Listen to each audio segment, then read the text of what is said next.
Otis Sánchez le quitó la vida a su pequeño hijo de apenas 3 semanas de nacido y luego se lo comió.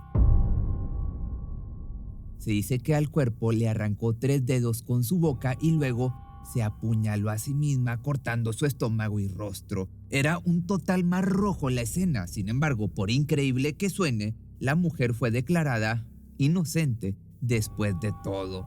La razón te la cuento detalladamente en este relato.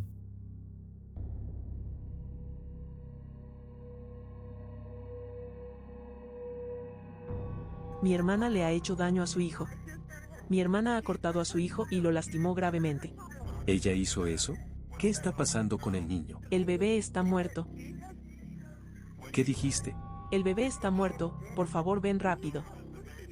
Ni siquiera las autoridades estaban preparadas para la desgarradora escena que encontrarían tras atender a esa llamada. Había sangre por todas partes, una mujer lastimada, un bebé sin vida y un acto de canibalismo al cual no daban crédito los oficiales. Otis Sánchez, nacida en el año del 76 en Denver, Colorado, jamás había imaginado que sería capaz de ser la asesina de su propio hijo, mas las circunstancias que la llevaron a hacerlo se comenzaron a formar desde su infancia. Siendo hija única de Manuela Sánchez, ambas solamente se tenían la una a la otra. Esto porque el padre biológico de Oti se había marchado desde antes que llegara a el mundo. No obstante, lo que estaba destinado a ser una infancia solitaria cambió de un día para otro cuando su madre decidió mudarse con otros parientes. Entre ellos se encontraban 2 primitos de la niña llamados Greg y Priscila Sánchez, quienes, por acuerdos familiares, Manuela terminó criando como si fueran sus propios hijos. Los primeros 5 años transcurrieron sin ningún tipo de contratiempo o situaciones extrañas que llegaran a causar preocupación en cuanto a la salud mental de Oti, pero poco tiempo después de que comenzara a hablar con más claridad y a comprender mucho mejor sobre el mundo que le rodeaba, empezó a dar señales de que algo no funcionaba muy bien con su mente. Los primeros indicios se manifestaron con supuestas amigas imaginarias que, por lo regular, suelen ser muy comunes en infantes de esa edad. Mas en este caso las cosas iban mucho más allá que tomarse a la ligera como un simple juego de niños. Oti le dijo a su madre que había algo en su mente, como si voces en su interior le enviaran mensajes cuyo contenido no resultaba alarmante, es decir, le decían cosas agradables como si en realidad fueran amigas que le daban confort y seguridad ante cualquier situación. Eso le causaba cierto desconcierto ya que sus hermanos no experimentaban lo mismo. Entonces, en un intento de dar una sensación de paz, Manuela Sánchez le dijo a su hija que no se preocupara, que ella también de pronto escuchaba algo parecido. Y aunque fuera una mentira para calmar la ansiedad de la pequeña, por un tiempo sirvió para darle consuelo. Desgraciadamente, al ser un problema psiquiátrico, no pasó demasiado tiempo antes de que en su mente apareciera otra voz con intenciones muy diferentes a las que estaba acostumbrada a escuchar. A esta le dio un nombre en especial, refiriéndose a ella como Lucy. Lucy no tenía intenciones de tratar a Oti con cariño.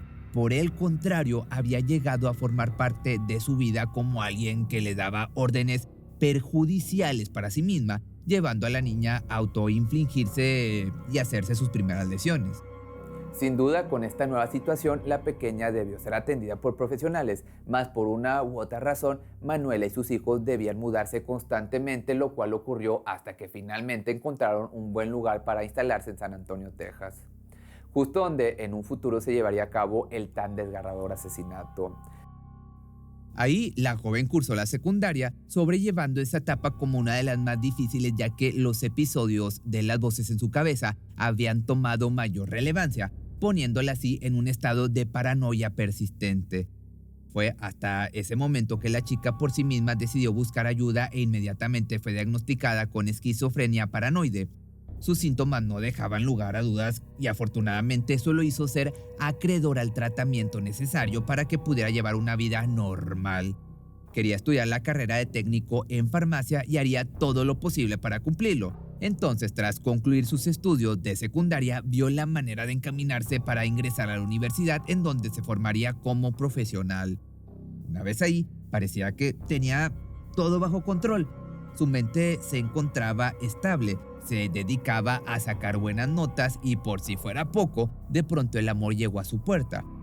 El chico respondía al nombre de Scott Buchoz, un joven originario de San Antonio que casualmente también padecía de esquizofrenia, pero que al igual que ella tenía su enfermedad muy bien controlada.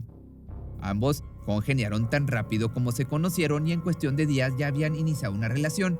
Al principio fue como todos los vínculos amorosos, disfrutando de la etapa del enamoramiento y tratándose el uno al otro con el mayor de los respetos y el cariño. Pero, ya sabes que siempre hay un pero, dada la situación de ambos con respecto a su padecimiento, no lograron mantener esa estabilidad por mucho tiempo, adentrándose después en un vaivén de rupturas y reconciliaciones que ciertamente no harían más que empeorar las mentes de cada uno. Peor aún cuando en el año 2006 Oti cayó en el consumo de sustancias. Para entonces su relación con Scott había pasado a ser irrecuperable y ella se concentró en buscar un empleo para solventar los gastos de la casa.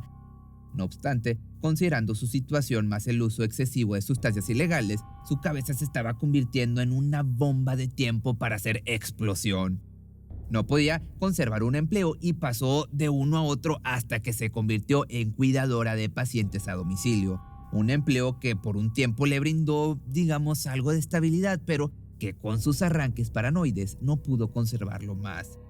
2 años más tarde finalmente se hizo presente ese evento canónico que la llevó de regreso a ser evaluada, pues en un viaje con una de sus amigas se las ingenió para desaparecer y luego ser encontrada en una farmacia de Austin, sumergida en un episodio de paranoia sumamente severo.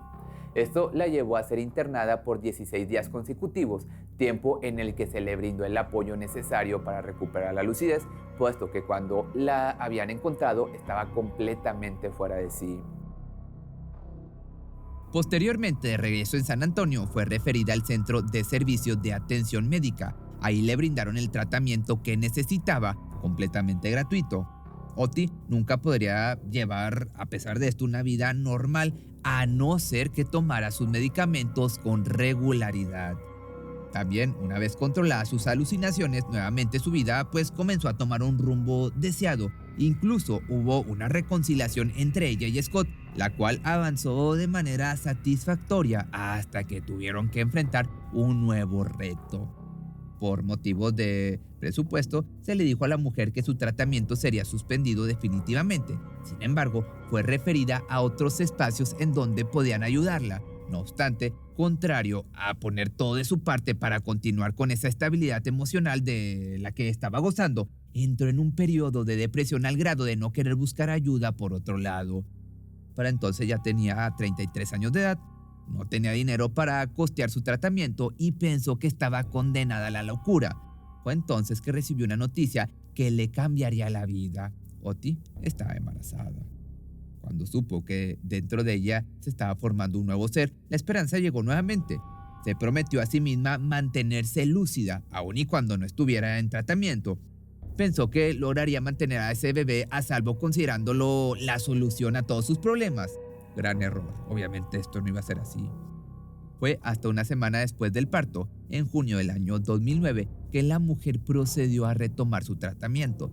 Se suponía que las píldoras la mantendrían exenta de episodios de paranoia, pero como efecto secundario le llegó un cansancio extremo y una profunda depresión.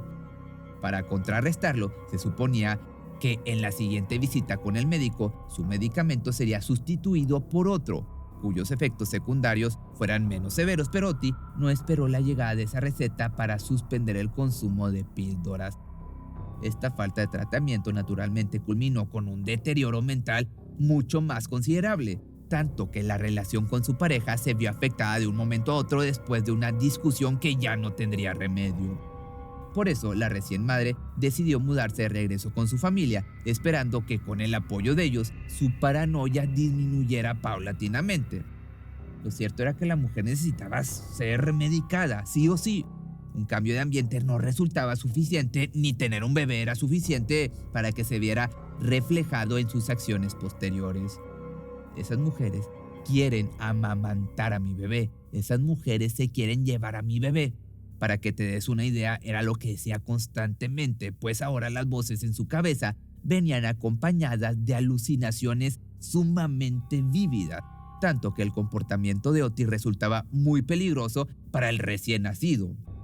Por otro lado, cuando una profesional fue notificada sobre el estado de la mujer, dijo que era muy probable que estuviera presentando algo llamado psicosis posparto, la cual, considerando su registro clínico, era algo que se podía esperar. Su recomendación fue llevar a la mujer a ser evaluada por un psiquiatra y llamó a una ambulancia para que la trasladara. Se les informó plenamente a los paramédicos sobre la condición de la paciente y ellos debían llevar el mensaje con puntos, comas y acentos, es decir, exactamente cuál se le había indicado. Era 20 de julio del año 2009 y Oti fue ingresada esperando recobrar su estabilidad emocional. Una vez en la sala de espera, pasaron algunos 20 minutos para ser atendida. Se suponía que para entonces la información sobre su padecimiento ya debía ser del conocimiento de las enfermeras que la atendían, pero entre el bullicio existente en una sala de emergencias y el movimiento, el mensaje no se emitió con toda la información en concreto. A Oti solo se le hicieron pruebas físicas y una evaluación muy deficiente por parte de un consejero, quien después de algunas horas le dio el alta pensando que todo estaba bien con ella. Como respuesta, la misma paciente solicitó obtener la atención que anteriormente se le había brindado con respecto a los antipsicóticos y demás medicinas que ella sabía que le funcionaban. No obstante, su alta se dio sin lugar a protestas después de una sencilla pregunta. ¿Consideras que podrías atentar contra tu vida o contra la de tu hijo? Oti naturalmente tuvo el instinto maternal de decir absolutamente no, pero la realidad era que ni ella misma podría haber adivinado de lo que sería capaz. De regreso a casa poco antes de las 4 de la tarde, la mujer seguía pensando que debía estar recluida, pero nada pudo hacer contra la decisión de los doctores. Ahora solo quedaba estar en constante vigilancia por parte de su familia, principalmente de Priscila, quien la había acompañado en todo el proceso. Las cosas marcharon con algo de normalidad los siguientes días, hasta el 25 de julio del año 2009. Ese día, después de una discusión con el padre del niño, Oti había regresado a casa muy alterada. Su madre y su hermana la habían visto desubicada, pero no tanto como para pensar que estaba a punto de convertirse en un monstruo, en un homicida. El camino hacia ese cruel destino comenzó a trazarse cuando comenzó a ver en su hijo el rostro de una entidad demoníaca. Además, las voces en su mente le decían que ese niño era la representación del apocalipsis. Como si no fuera suficiente, continuaron susurrándole al oído cosas todavía más perturbadoras, sembrando en ella la idea de que en su cuerpo habitaba un demonio que solo podría ser eliminado si le quitaba la vida a su hijo para después comerlo tal cual carne cruda. Bajo estas circunstancias y algunos momentos de lucidez, la madre desesperada pedía a su hermana Priscila que alejara al niño de ella, pero a modo de calmar su mente, la mujer se lo llevaba esperando que con su presencia se pudiera calmar un poco. En ese vaivén permanecieron hasta que hubo cierto control en la situación. Parecía que Oti estaba recobrando la cordura y en un descuido su hermana dejó al niño más tiempo de lo que podía considerar como seguro. Esos instantes bastaron para que se desatara el total infierno al interior de la habitación del 351 Wayside Drive en San Antonio, Texas, en punto de las 4:30 de la madrugada. Víctima de su propia esquizofrenia, Oti tomó en sus manos un arma blanca y la dejó ir en contra de su recién nacido de apenas poco más de 3 semanas. Demasiado tarde llegó a su mente un segundo de lucidez solo para darse cuenta de lo que había hecho, pues no solo le arrancó la vida, sino que puso en su boca su frágil piecito para masticarlo. Lo que hizo después fue atacarse con esta misma arma punzocortante en el estómago y causarse heridas en el rostro. No podía creer lo que había hecho, mucho menos su hermana Priscila, que despertó con los gritos que salían del cuarto de los hechos. Priscila no podía siquiera describir lo que veía en sus ojos. Por una parte, su sobrino sin vida y por la otra, su hermana herida gravemente. Solo atinó a dar una explicación muy básica, sin entrar en los aterradores detalles de la escena. La llamada se convirtió en un profundo caos. El operador no comprendía exactamente qué ocurría, pero no tenía dudas de que algo muy malo estaba sucediendo. Entonces envió a las autoridades pertinentes para proceder y fue entonces que la desgarradora escena apareció frente a los policías como la más impresionante en toda su trayectoria. Acto seguido, la perpetradora fue trasladada al hospital para ser atendida por sus heridas y posteriormente ser sometida a una evaluación psiquiátrica para determinar si era apta o no para atravesar por un juicio. Primeramente se le impuso una fianza de $1 millón y a pesar de su historial clínico, muchas de las autoridades solicitaron que se diera la pena capital, incluido el padre de la víctima. Creo que ella debería ser castigada con todo el peso de la ley. Eso es lo que yo creo que debe pasar. Ella mató a mi hijo, ella debe quemarse en el infierno. Sin embargo, aunque en un principio todo parecía indicar que la mujer sería juzgada como si fuera una persona mentalmente sana, una segunda evaluación en el año 2010 la posicionó como alguien incapaz de diferenciar entre sus alucinaciones y la realidad, por lo que se le declaró inocente del cargo de haberle quitado la vida a esta pequeña en primer grado. En su lugar, fue enviada a una institución mental donde finalmente sería atendida como era debido. Más la idea de que algún día fuera competente para rehacer su vida, hasta ahora tiene muy pocas esperanzas. Un caso sumamente fuerte, yo diría, de los más fuertes que he hecho últimamente, pero dime tú, ¿qué opinas? Recuerda que este audio lo puedes encontrar en todas las plataformas de audio como Spotify o Apple Podcast y estaría bien que me dejaras una buena calificación, que me dejaras buenas estrellas, no te cuesta nada y a mí me ayuda a seguir creciendo. Y si lo estás viendo en YouTube y en Facebook, deja un comentario, deja una reacción, también me ayuda a seguir creciendo.